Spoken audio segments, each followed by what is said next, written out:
जो अमृत रूपी ज्ञान, उसको पालन करें, अभ्यास करें।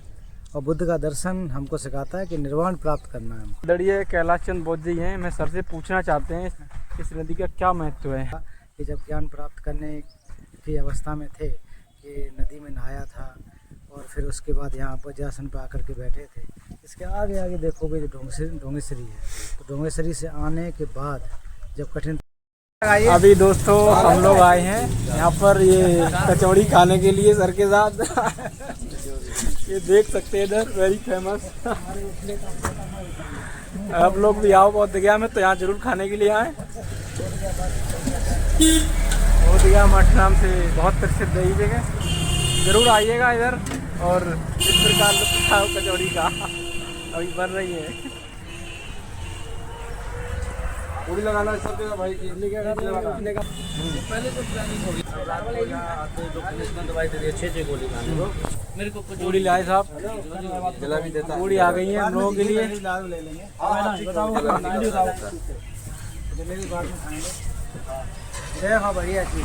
देखिए बढ़िया जी, थैंक यू भाई, थैंक यू भाई। फोटो भेज देना सबको यार। बिल्कुल वीडियो बना दे, लाइव ही होता है। लो भाई देखिए क्या बोलना चाह रहे किरण भाई, बोलिए कैसा लग रहा है? अच्छा लग रहा है? 5 यही सब्जी है देखते हैं और ये खत्म करके मिलते हैं। दोस्तों अभी हम जो निरंजना नदी प्राचीन है, हम घूमने के लिए आए। आदरणीय कैलाश चंद बौद्ध जी हैं, मैं सर से पूछना चाहते हैं इस नदी का क्या महत्व है। ये नदी जो है बुद्ध काल से है जी। ये नदी अब बहुत बड़ी है, तो इसको निरंजना नदी, 2 नदियाँ मिलती हैं इसमें आकर के, एक फल्गु और निरंजना जी। और यहाँ पर जोड़ है इसका, आगे आगे जाकर के जब देखोगे तो इसका जोड़ है। तो भगवान बुद्ध जब आपने सुना होगा कि जब ज्ञान प्राप्त करने की अवस्था में थे कि नदी में नहाया था और फिर उसके बाद यहाँ वज्रासन पर आकर के बैठे थे।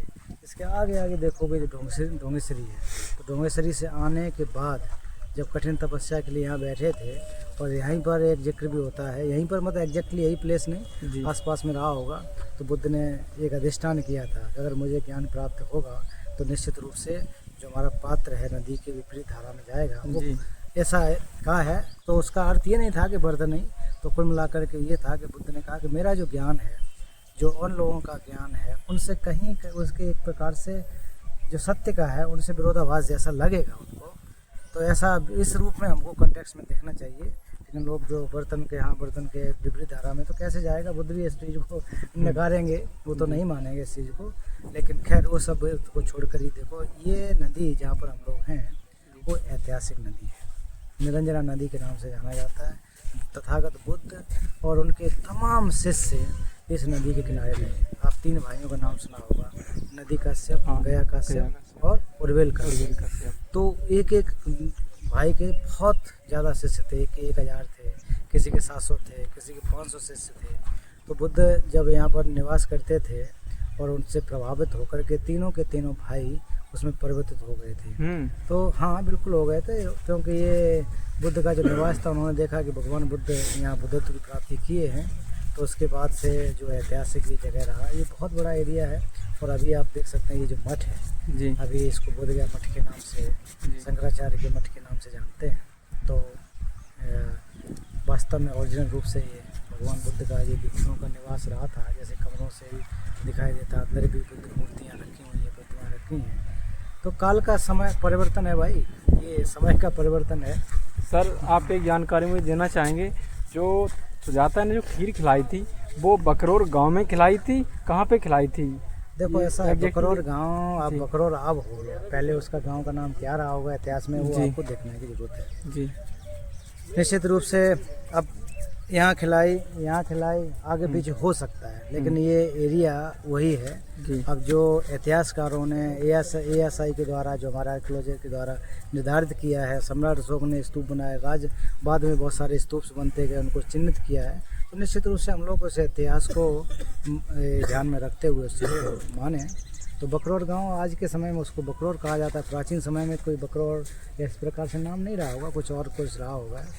तो हम लोग यही माने कि बिल्कुल हाँ, कि यहीं पर या इस जगह पर रहे होंगे, उनका निवास रहता होगा। और ये एरिया ऐसा उस तरह से ऐसा था जो महाबोधि टेम्पल है वहाँ पर तथागत ने संबोधि प्राप्त की। क्या 6 साल वहीं मेडिटेशन की थी? नहीं, या फिर कोई और जगह थी? ऐसा नहीं था जी। 6 साल नहीं, जो डोंगेश्वरी में आप देखोगे जी। तो डोंगेश्वरी में आप जाना, जहाँ पर गुफा है वहाँ भगवान बुद्ध ने मैक्सिमम किया। तो लास्ट में आते आते फिर यहाँ पर आकर के निर्धारित किया कि मैं यहाँ पर बुद्धत्व की प्राप्ति करके उठूँगा।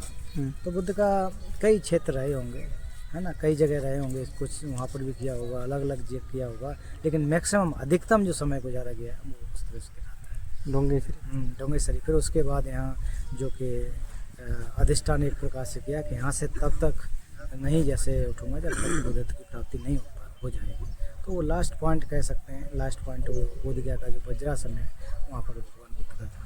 और तथागत ने अपनी संघ की स्थापना कहाँ से की? उनका जो संघ का स्थापना जो है मूल रूप से सारनाथ से होता है। जब पहले 5 लोगों को उपदेश देते हैं, फिर उसके साथ साथ और सारे जो लोग करते हैं। तो यहाँ तो जैसे बुद्ध और धम्म, जो बर्मा के जो 2 व्यापारी थे, तपस्वी भल्लिक, तो जब वो इस रास्ते से जा रहे थे, बुद्ध को देखा तो उन्होंने मंदपिंडक दिया, उनको खाने पीने की चीज़ें दी। तो बुद्ध ने बुद्ध और धम्म उस समय कहा था। संघ की स्थापना मतलब जो भिक्षु जब बने थे वो सारनाथ से प्रारंभ हुए थे, वहीं से पहला धम्मचक्र बना।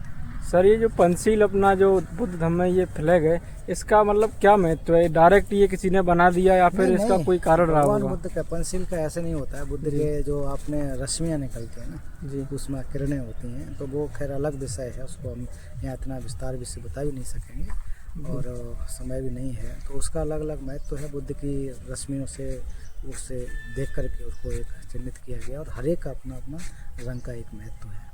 जी सर, और कुछ आप बताना चाहते हो यहाँ पर? यही मैं तो यही कहना चाहूँगा कि बुद्ध का हम लोग कहाँ पैदा हुए, क्या रंग है, क्या हाथ में लिए हैं, उस सबसे अच्छा होगा कि बुद्ध ने जो यह ज्ञान बताया हमको, इतना जो अमृत रूपी ज्ञान, उसको पालन करें, अभ्यास करें। और बुद्ध का दर्शन हमको सिखाता है कि निर्वाण प्राप्त करना है हमको इस भवचक्र से निकलना है। तो भवचक्र से निकलने के लिए बुद्ध के दर्शन को हमको पालन करना पड़ेगा, नहीं तो इसी में हम लोग रह जाएंगे कि कहाँ पैदा हुए, कितने उनके जो है लक्षण थे, कितने लंबे हाथ थे, पैर थे, उससे ज़्यादा फायदा नहीं होगा। जो बुद्ध ने 4 आर्य सत्य अष्टांगिक मार्ग हमको बताए, अकुशल कर्म नहीं करने हैं, अच्छे कर्म करने हैं, वो हमारे लिए लाभदायक हो सकते हैं। वो करेंगे तो बुद्ध का शासन चिरस्थायी रहेगा, लंबा रह सकता है। थैंक यू जी। बहुत अच्छी जानकारी सर ने आप लोगों ने सुना होगा। और सब